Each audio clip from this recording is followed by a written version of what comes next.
Hello అండి, అందరికీ నమస్కారం. Welcome to Srinu Satya world. మరో మంచి డైలీ రొటీన్ వ్లాగ్తో మేము ముందుకు వచ్చేసానండి. సండే స్పెషల్ వ్లాగ్ అండి ఇది. ఆ రోజు ఇంట్లో మేమేం ఫుడ్ ఐటమ్స్ ప్రిపేర్ చేసాము, అలాగే ఎక్కడికి బయటకు వెళ్ళాము, అలాగే ఈ వీడియోలో మీకు ఉపయోగపడే కొన్ని టిప్స్ కూడా ఉంటాయండి. వీడియోని ఎక్కడ మిస్ అవ్వకుండా చూసినట్లయితే మీకు అన్ని క్లియర్గా అర్థమవుతాయి. ఎప్పట్లాగే ఈ వీడియో కూడా మీకు నచ్చుతుందని అనుకుంటున్నాను. నచ్చితే మన ఛానల్కి ఒక లైక్ చేయడం అయితే మర్చిపోకండి. ఇంకా లేట్ చేయకుండా వీడియోలోకి వెళ్ళిపోదాం, వచ్చేయండి. సండే కదండి, ఇంకా ఆ రోజు ఉదయం లెగడం చాలా లేట్ అయిపోయింది. నాకు ఎక్కడ లేని బద్ధకం వల్ల సండేనే వస్తుందండి. మీకు కూడా ఇంతేనా? ఇది తప్పకుండా కామెంట్ చేయండి. మిగతా వీక్ డేస్లో చాలా యాక్టివ్గా మార్నింగ్ లెగిస్తాము, అన్ని పనులు చేసుకుంటాం. కానీ సండే వచ్చేసరికి నైట్ పడుకోవడం కూడా లేట్గా పడుకుంటాము, మార్నింగ్ లేవడం కూడా చాలా లేట్గా నిద్ర లేస్తాము. వీక్ డేస్లో చాలా యాక్టివ్గా వర్క్ చేసుకుంటాం, కానీ వీకెండ్ వచ్చేసరికి ఎక్కడ లేని బద్ధకం వల్ల ఆ వీకెండ్లోనే ఉంటుందండి. ఇంకా మన ఆడవాళ్ళకి లేట్గా లేచిన, తొందరగా లేచిన మనం చేయవలసిన పనులు అయితే తప్పవు కదా. ఇంకా వాళ్ళు ఎంత లేట్గా లేచినప్పటికీ వాళ్ళకంటే ముందే మనం 1 గంట లేవాల్సి వస్తుంది. ఇంకా నిద్ర లేచి ఇంట్లో పాచి పనులన్నీ చేసుకొని మన పనులు కూడా ముగించుకొని పిల్లలకి, హస్బెండ్కి అందరికీ బ్రేక్ఫాస్ట్ అయితే ప్రిపేర్ చేయాలి. తర్వాత లంచ్ కూడా ప్రిపేర్ చేయాల్సి ఉంటుంది.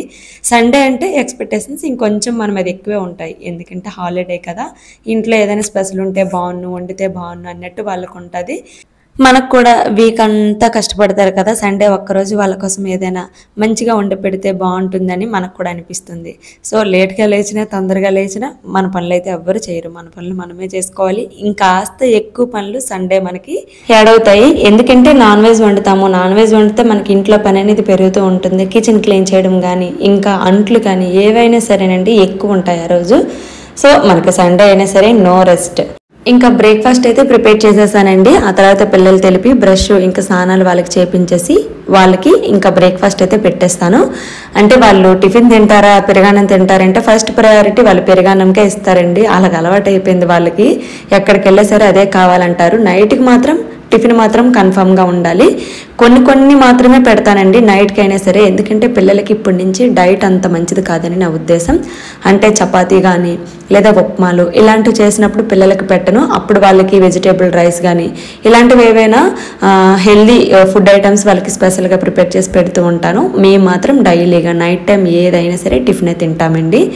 ఇంకా పిల్లలు తినడం అయిపోతే మనకు ఆల్మోస్ట్ సగం పని అయిపోయినట్లేనండి. కొంచెం టెన్షన్ అయితే తగ్గుతుంది నాకైతే. ఎందుకంటే పిల్లలు తినకపోతే నాకు అసలు మనశ్శాంతిగా ఉండదు. 6 నూరైనా 106 అయినా సరే వాళ్ళు బ్రేక్ఫాస్ట్ చేసిన తర్వాతే నేను మిగతా పనులు స్టార్ట్ చేస్తాను. కనిపెడతాను కూడా వాళ్ళు తింటున్నారా లేదని చెప్పేసి.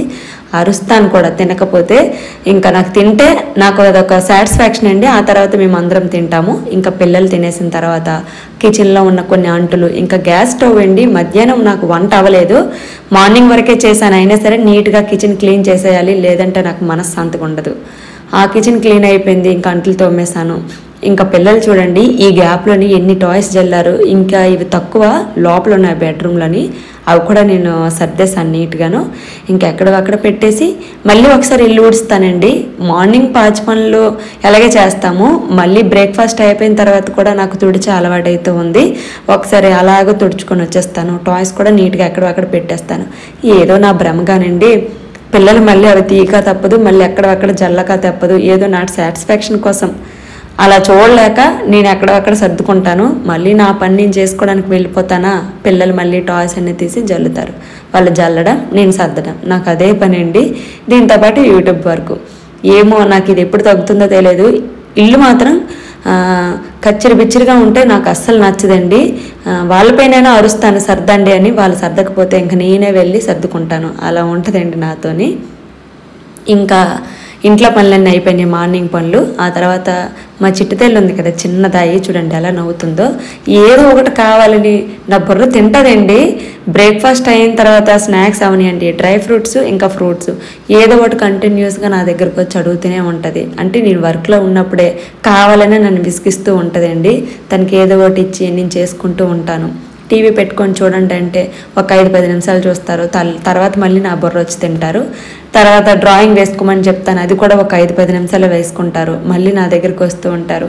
ఇంట్లో ఉంటే అసలు చాలా ఎక్కువ సతాయిస్తారండి పిల్లలైతే. హాలిడేస్ కాదు కానీ వాళ్ళతో అరవడమే సరిపోతుంది నాకైతే డేయాల్లాను. మా చిన్న తెల్ల అలా ఉందని చూస్తున్నారు, ఇన్నోసెంట్గా చాలా అల్లరి పెడుతుందండి. ఆ అల్లరిలోనే తను ముద్దుగా ఉంటుంది అనుకోండి. కానీ మనకి కొంచెం విసుగొస్తుంది, ఇంట్లో పనులు కొంచెం మనకి ఎక్కువగా ఉంటాయి కదా, దట్టు సండే ఎక్కువగా ఉంటాయి. సో అందుకనమాట. అదేంటండి వీకెండ్స్ మీ హస్బెండ్ హాలిడే కదా, చూసుకుంటారు కదా పిల్లలు అని మీకు ఒక డౌట్ రావచ్చు. వీక్ డేస్ అల్లా వర్కే సరిపోతుందండి, చాలా ఎక్కువ వర్క్ ఇస్తారు, వర్క్ ప్రెజర్ ఈ మధ్యన ఎక్కువగా ఉంటుంది. సో వీక్ డేస్లో చేయలేని పనులు ఆయనకి ఏవైనా ఉంటాయి కదండి, కొంచెం ఇంట్లోనైనా బయటవైనా సరే ఆ వీకెండ్స్లోనే చూసుకుంటారు పనులన్నీ కూడాను. సో అతను బయటకు వెళ్ళనివ్వండి, ఇంట్లో ఉండనివ్వండి, ఆయన పనులు ఆయన చేసుకుంటూ పిల్లలు చూస్తారు. బట్ ఎక్కువ మాత్రం నేను చూసుకోవాల్సి ఉంటుంది. అతనికైతే చాలా పేషెన్స్ ఎక్కువ, పిల్లలు చూసుకోమని చెప్తే చాలా నీట్గా విసుక్కోకుండా ప్రశాంతంగా ఆడిస్తారండి. అదే నేను మాత్రం కసురుకుంటూనే ఉంటాను పిల్లల్ని. ఏం చేస్తాం, మనకి ఇంట్లో ఉన్న పనులు అలాంటివి. ఇంకా పిల్లలకి టాయ్స్, ఇంకా టీవీ పెట్టడము, లేదా తినడానికి ఏదో ఒకటి ఇవ్వడము, లేదా హోంవర్క్స్ కూడా ఇచ్చేస్తున్నారండి. హాలిడేస్ అయినా సరే హోంవర్క్ అయినా సరే చేయమని చెప్తాను వాళ్ళకి అవాబ్ చెప్పేసి. ఇంకా నేను లంచ్కి అయితే ప్రిపేర్ చేయడానికి సిద్ధంగా ఉన్నాను. ఆ రోజు మా బావగారి పిల్లలు అలాగే వచ్చారు కదా, చాలా రోజులు అయిపోయిందండి ఇంట్లో నాన్ వెజ్ వండి.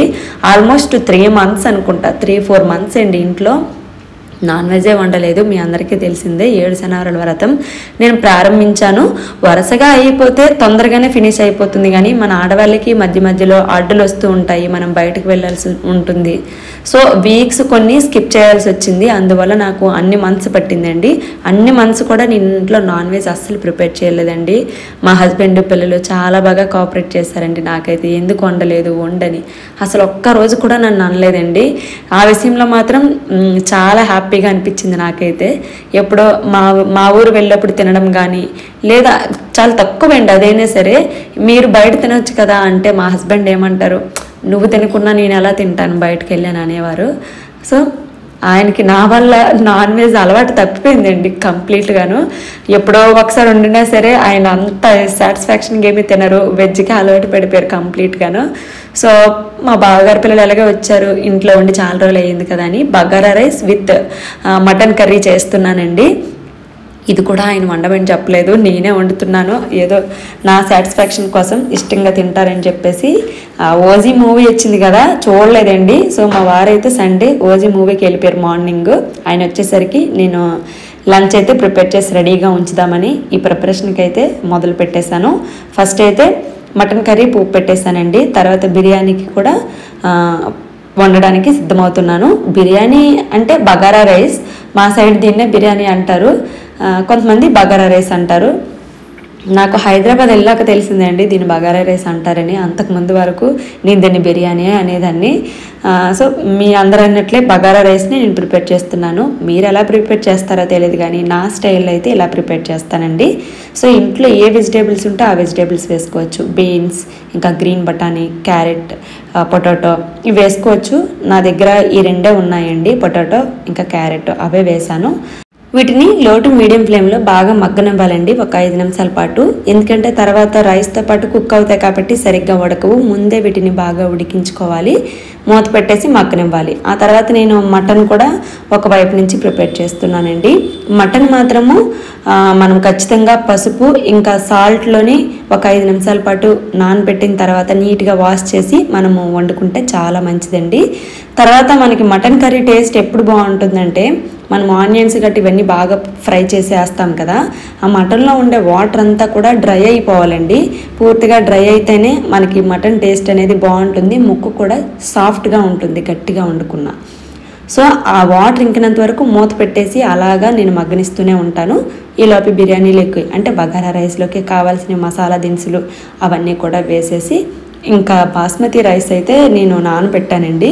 ఇది కనీసం ఒక పావు గంట నుంచి అరగంట వరకు నానబెట్టుకుంటే ఈ రైస్ అనేది బాగుంటుంది, పొడి పొడిలాడుతూ వస్తుందండి చక్కగా. అంటే మెయిన్ విరక్కుండా ఉంటుంది. కొంతమంది ఫస్ట్ వాటర్ వేసేసి వాటర్ మరిగాక రైస్ వేస్తారు. నేనేంటంటే ఫస్ట్ రైస్ వేసేసాను, తర్వాత వాటర్ వేస్తాను. అంటే అప్పుడప్పుడు అలా కూడా చేస్తాను, ఇలా కూడా చేస్తాను. వాటర్ మరిగాక వేస్తాను, ముందు రైస్ని వీటితో పాటు కొంచెం వేపేసి తర్వాత వాటర్ కూడా వేస్తాను. అంటే ఎలా వీలైతే అలా చేస్తానులేండి. సో ఈసారి అయితే ఈ స్టైల్లో చేశాను. ఇంకా వాటర్ అయితే సమపాలల్లో వేసుకోవాలండి. 3 గ్లాసెస్ రైస్కి 6 గ్లాసెస్ వాటర్ని అయితే వేసుకొని లో టు మీడియం ఫ్లేమ్లోని ఉడికించుకోవాలండి. ఎక్కువ కలపొద్దు, కలిపితే రైస్ ఇరిగిపోతుంది బాస్మతి రైస్ కాబట్టి. సో మనకి 1 or 2 టైమ్స్ తీసి చూసుకుంటే సరిపోతుంది. ఇంకా మూత పెట్టేసి ఒకవైపు బగారా రైస్ కుక్ చేస్తున్నాను. ఇదిగోండి మటన్లో వాటర్ కూడా కంప్లీట్గా డ్రై అయిపోయింది. అప్పుడు ఇందులోకి మనం ఏమైతే వేయాలనుకుంటున్నామో కారము, ఇంకా సాల్ట్, మసాలా దినుసులు అవన్నీ వేసుకొని ఒకసారి బాగా కలిపేసి ఒక్క 2 నిమిషాల పాటు మూత పెట్టేసి వదిలేయండి. ఆ క్లిప్ మిస్ అయ్యింది. ఎందుకంటే అలా చేయడం వల్ల మనం వేసిన మసాలా దినుసులన్నీ కూడా మటన్కి బాగా పడతాయి. ఆ తర్వాత వాటర్ ఎక్కువేమీ వేయొద్దు. అలా వేయడం వల్ల నీళ్ళలాగా ఉంటుందండి జ్యూస్ అనేది. కొంచెం వేసుకుంటే సరిపోతుంది. ఎందుకంటే మనం ముందు కొంచెం ఫ్రై చేసాం కాబట్టి మటన్ అనేది కొంచెం మెత్తగా ఉడుకుతుంది. సో ఎక్కువేమీ వాటర్ వేయని అవసరం లేదు. కొంచెం వేసుకొని మూత పెట్టేసి ఒక 4-5 విజిల్స్ రావాలి. మటన్ కొంచెం గట్టిగా ఉంటుంది కాబట్టి ఆ మాత్రం ఉడికించాలి. ఇంకా మటన్ కూడా మూత పెట్టేశాను. ఇదిగోండి బగారా రైస్ కూడా రెడీ అయిపోయింది. ఇదిగోండి కుక్కర్ కూడా విజిల్ వచ్చేస్తుంది. ఇంకా బగారా రైస్ మీద కొత్తిమీర ఫైనల్గా గార్నిష్ చేసేసి ఒక పక్కన పెట్టేస్తాను మూత పెట్టేసి. ఇదిగోండి చూసారు కదా ఎంత బాగుందో. గ్రేవీ కన్సిస్టెన్సీ అనేది చాలా టేస్టీగా ఉంటుందండి. మీరు ఎలా చేస్తారో తెలియదు కానీ నా స్టైల్లో మటన్ కర్రీ అయితే ఇలానే చేస్తాను. ఇంకా ప్యాకెట్ మసాలా పొడులు ఎక్కువేమీ వేయనండి. ఇంట్లో ఉన్నవే వేస్తాను. ధనియాల పొడి, జీలకర్ర పొడి, అల్లం వెల్లుల్లి పేస్ట్. అంటే ఎప్పుడో ఒకసారి అండి మీట్ మసాలా కానీ లేదా గరం మసాలా కానీ ప్యాకెట్లో ఉన్నవి వేస్తాను. మోస్ట్ అవాయిడ్ చేస్తాను వేయడానికి. సో ఇంకా వీళ్ళకి ఘాటు కావాలి, స్పైసీగా కావాలనుకుంటే మాత్రము ఆ ప్యాకెట్లో వేస్తాను. మోస్ట్లీ అవాయిడ్ చేస్తాను ఎందుకంటే చిన్నపిల్లలు తింటారు కాబట్టి. సో అదండి బగారా రైస్, ఇంకా రసం, ఇంకా అన్నం, మటన్ కర్రీ రెడీ అయిపోయింది. వీటితో పాటు పెరుగు ప్రిపేర్ చేయాలంటే వద్దనేసారు. ఎందుకంటే మటన్ కర్రీలో గ్రేవీ ఉంది కాబట్టి. లంచ్కి అయితే మేము రెడీ అయిపోయామండి తినడానికి. చూస్తుంటేనే నోరు ఊరిపోతుంది కదా. బగారా రైస్ అయితే చాలా అంటే చాలా బాగా కుదిరిందండి. ఇంకా మా వారు, మా బావగారి పిల్లలు, మా పిల్లలు ఫుల్ ఎంజాయ్ అండి. అసలు only bagara rice with mutton curry తిన్నారు. రైస్ అసలు ముట్టుకోలేదండి. అంత బాగా కుదిరింది. ఈ bagara rice with mutton curry combination super అని చెప్పొచ్చు. చాలా మంత్స్ తర్వాత వండినందుకు చాలా సాటిస్ఫాక్షన్తో తిన్నారండి ఇంట్లో వాళ్ళు. అస్సలేమీ బాగోపోయినా సరే మొఖమెత్తరు మా హస్బెండ్ అయితే. ఎందుకంటే తనకి ఇష్టమైన ఫుడ్ ఏదైనా ప్రిపేర్ చేసినప్పుడు పర్ఫెక్ట్గా ఉండాలంటారు. కొంచెం ఏమైనా తేడా కొట్టినా సరే ఆయన అస్సలు సాటిస్ఫై అవ్వరండి. నాకు అది అస్సలు నచ్చదు. అందుకే అతని కోసం స్పెషల్గా ఎఫర్ట్ పెట్టి ప్రేమతో ప్రిపేర్ చేశానండి. అందుకనేమో ఇంత బాగా కుదిరింది. ఇంకా లంచ్ మేమందరం సాటిస్ఫాక్షన్గా ప్రిపేర్ చేసేసాము హ్యాపీగాను.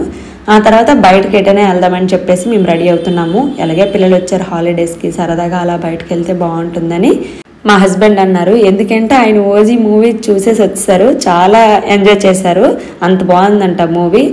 నేను పిల్లలు వెళ్ళలేదండి. ఎందుకంటే కొంచెం వైలెన్స్ ఎక్కువగా ఉంటుందంట, పిల్లలు భయపడతారని వద్దని చెప్పారు. అందుకే మేము డ్రాప్ అయిపోయాము.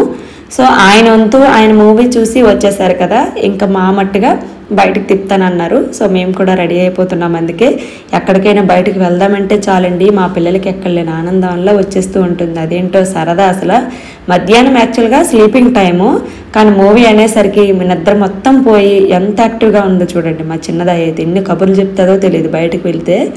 ఇంకా మా ఇంటి దగ్గరలోనే ఉనండి.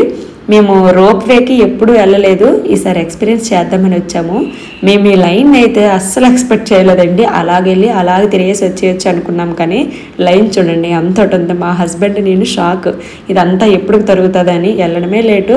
అంటే ఆల్మోస్ట్ 4-4:30 అయిపోయింది. 7 కల్లా క్లోజ్ చేసేస్తారు. ఈ లైన్కి ఎప్పుడు తరుగుతుందో అనుకున్నాం, కానీ కొంచెం తొందరగానే మూవ్ అయ్యిందండి.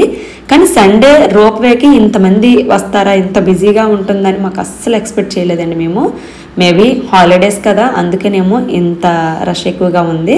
చూడండి, అంటే చాలామంది వైజాగ్లో ఉన్న వాళ్ళకి ఇది వింతేమీ కాదు. మాలాగా కొత్తగా వచ్చిన వాళ్ళకి లేదా విజిటింగ్కి వస్తూ ఉంటారు కదా వాళ్ళకి కొత్తే. సో వాళ్ళు ఎవరైనా చూస్తే వాళ్ళకి యూజ్ అవుతుందని చూపిస్తున్నాను. రోప్వే అయితే ఇలా ఉంటుందండి. ఫస్ట్ టైం ఎక్స్పీరియన్స్ చేశాను, కానీ కొంచెం భయంగానే ఎక్కాను. ఎందుకంటే ఎక్కడో పైన ఉంటాము, కింద కొండలు ఉంటాయి. నాకైతే గుండె దడదల్లాడిందండి అసలు. మా హస్బెండ్ పిల్లలు నన్ను చూసి నవ్వేవారు, ఎందుకు అంత భయపడుతున్నావు, చిన్నపిల్లలు చూడు ఎంత సైలెంట్గా ఉన్నారని చెప్పేసి. నాకెందుకో ఇలాంటివి ఎక్స్పీరియన్స్ చేయాలంటే చాలా భయం అండి. ఈ భయం నాలో ఎప్పుడు పోతుందో నాకు అర్థం అవ్వదు, కానీ అందరూ హ్యాపీగా ఎంజాయ్ చేస్తే నేను మాత్రం భయంతో కూర్చుంటాను. ఈ భయం నాకు ఎప్పుడు పోతుందో ఏమోనండి. అయితే మొత్తానికి రోప్వే అయితే ఎక్స్పీరియన్స్ చేసేసాము. మా హస్బెండ్ చాలా ఇయర్స్ అయ్యిందంట అప్పుడు వెళ్ళారు, మళ్ళీ ఇప్పుడే వెళ్ళడము. పిల్లలు కానీ అంటే మా బావగారు పిల్లలు కానీ నేను కానీ అసలు ఎక్స్పీరియన్స్ చేయలేదు. చాలా బాగా అనిపించింది, కొంచెం భయపడ్డప్పటికిను. ఇంకా మొత్తానికి ఇలా అయితే ఉంటుందండి రోప్వే. ఇంకా లోపల కూర్చున్నాం చూడండి, పిల్లలైతే ఎంజాయ్ చేస్తున్నారు, నేను బయటకు నవ్వుతున్నాను కానీ లోపలైతే భయంగానే ఉందండి. కిందకు అస్సలు చూడలేకపోతున్నాను నేనైతే. చూస్తే కళ్ళు తిరుగుతాయి లేదా వామిటింగ్స్ అయినా అయిపోతూ ఉంటాయండి అంత ఎత్తులో నుంచి. ఫ్లైట్ కూడా నేను జర్నీ ఎక్స్పీరియన్స్ చేశాను, అప్పుడైతే కంటిన్యూస్గా వామిటింగ్స్ అవుతూనే ఉండేవండి. అంటే పైన వెళ్ళే జర్నీ ఏదైనా సరే కొంచెం భయంగా ఉంటుందండి, నాకు ఎందుకో తెలియదు కానీ. వ్యూ చూడండి ఎంత బాగుందో, వైజాగ్ సిటీ ఎంత పెద్దదా అనిపిస్తుందండి చూస్తే. ఇంకా బీచ్ వ్యూ అయితే ఎక్సలెంట్ అండి. ఇంకా ఫైనల్ గా కొండపైకి అయితే వచ్చేసాము, శివపార్వతుల దర్శనం అయితే చేసుకున్నాము. చాలా ఇయర్స్ అయ్యిందండి, అంటే మా పెళ్ళికి ముందు వచ్చాము, మళ్ళీ ఇదే రావడం అండి. ఇంకా దగ్గరలో ఉన్నాం కాబట్టి చాలా రోజుల తర్వాత వచ్చాము. ఇక్కడికి వచ్చి ఇన్ని మంత్స్ అయ్యింది కానీ ఒక్కసారి కూడా ఇంటికి దగ్గరలో ఉన్నా సరే మేము వెళ్ళలేదండి. ఇంకా పిల్లలు అలాగే ఉన్నారు కదా, సరదాగా వెళ్ళొద్దామని చెప్పేసి ఇంకా వచ్చాము అంతేనండి. దగ్గరగా ఉన్నది ఏదైనా కొంచెం అశ్రద్ధే కదా, దూరంగా ఉంటేనే వెళ్ళాలనిపిస్తుంది. ఇంకా మా పిల్లలు అయితే ఫుల్ ఎంజాయ్ అండి. ఫస్ట్ పార్క్కే వెళ్ళాము వాళ్ళు తీసుకొని. పిల్లలిద్దరూ చాలా బాగా ఎంజాయ్ చేశారు పార్క్లోని. అక్కడి నుంచి రమ్మంటే ఇంకెంతకీ రారండి, అలాగా ఆడుతూనే ఉండేవారు. ఇంకేం చేస్తాం, వాళ్ళు కనిపెట్టుకొని మేము అందరము నిలబడ్డాము. ఎందుకంటే పార్క్ కదా, పిల్లలు తోసుకొని పడిపోతూ ఉంటారు. మనసు ఒక వైపు వాళ్ళు కాసుకొని ఆడించామండి. మా హస్బెండ్ అయితే చూడండి పిల్లల దగ్గరుండి ఆడిస్తున్నారు. వాళ్ళకి ఏదైనా చిన్న దెబ్బ తగిలితే అస్సలు సహించలేరండి, కోపం అంతా వచ్చేస్తూ ఉంటుంది. ఇంకా నేను అలాగే షూటింగ్ బిజీలో ఉంటానని చెప్పేసి ఆయనే దగ్గరుండి పిల్లల్ని చూసుకుంటున్నారు ఎక్కడ పడిపోకున్నాను. ఇంక మొత్తానికి సాయంత్రం అయిపోయిందండి. సాయంత్రం అయితే వ్యూ ఎంత బాగుందో కొండపై నుంచి కిందకి. ఇంకా అలాగే గ్లాస్ బ్రిడ్జ్ అండి, వైజాగ్లో మనకి కట్టారు. ఓపెనింగ్ అయితే అవ్వలేదు కానీ దానికి డెమో అయితే మనకి చూపించారు. చాలా బాగుంది అనిపించింది. ఇంకా అది ఓపెన్ అయితే వెళ్దాము అంటున్నారు మా హస్బెండ్, కానీ నాకు అసలు భయం కదా, అందుకే నేనేమో అనలేదు. ఇంకా నైట్ అయిపోయింది కదా, అదే రోప్ వేతోని కిందకైతే వచ్చేసాము. ఇంకా రాగానే టీ అయితే పెట్టుకోవాలని చెప్పేసి ఇంకా ఫ్రిడ్జ్లో ఉన్న పాలు తీసానండి. ఉదయాన్నే మరగపెట్టేసి ఫ్రిడ్జ్లో పెట్టేస్తాను. మిగడ చాలా బాగా కడుతుందండి. మిగడంతా నేను కలెక్ట్ చేసి ఒక డబ్బాలో వేస్తాను. సో ఇలా నేను నెయ్యి ప్రిపేర్ చేస్తానండి ఈ మిగడతోని. ఆల్రెడీ 2-3 టైమ్స్ నేను ప్రిపేర్ చేశాను నెయ్యిని. మిగడ చూడండి ఎంత ఒత్తిగా వచ్చిందో. ఇంకా టీ తాగేసి అప్పుడు మిగతా పనులన్నీ స్టార్ట్ చేస్తాను. పిల్లలకి స్నానాలు, ఇంకా డిన్నర్ ప్రిపేర్ చేయడం, ఇవన్నీ స్టార్ట్ చేస్తానండి. కానీ బయటకు వెళ్ళి వచ్చిన తర్వాత అంత ఎనర్జెటిక్తో ఇంట్లో పనులు చేయాలంటే మాత్రం కొంచెం టీ అయితే తాగాల్సిందేనండి. ఎందుకో అది తాగితే కొద్దిగా ఎనర్జీ వచ్చినట్లు ఉంటుంది. తాగడం అయ్యాక ఇంక ఇంట్లో పనులన్నీ మొదలు పెడతాను. అంటే పిల్లలకు స్నానాలు చేయడము, వాళ్ళకి తినిపించడము, మిగతా తోముకోవడం, తుడుచుకోవడం, ఇవన్నీ ఉంటాయి కదండి. సో ఇదండి సండే రోజు వ్లాగ్ అయితే ఇలా గడిచింది మాకు. చాలా బాగా ఎంజాయ్ చేసాము, మాకంటే పిల్లలు బాగా ఎంజాయ్ చేశారు. ఫుడ్ విషయంలో అయితే మేము ఎంజాయ్ చేసాము. ఇంతకీ మీరు కూడా వీకెండ్స్లో మాలాగా బిజీ అన్నా అయితే తప్పకుండా కామెంట్ చేయండి. సండే స్పెషల్ ఏం చేసుకున్నారనేది కూడా నాకు కామెంట్ సెక్షన్లో కామెంట్ చేయండి. ఎప్పటిలాగే ఈ వీడియో కూడా మీకు నచ్చుతుందని అనుకుంటున్నాను. నచ్చితే ఒక లైక్ చేసి మన ఛానల్ని కొత్తగా ఎవరైనా చూసిన వాళ్ళు ఉంటే సబ్స్క్రైబ్ చేసుకోవడం అయితే అస్సలు మర్చిపోకండి. ఇలాంటి మరిన్ని మంచి వీడియోస్తో మేము ముందుకు వస్తాము. Thank you for watching.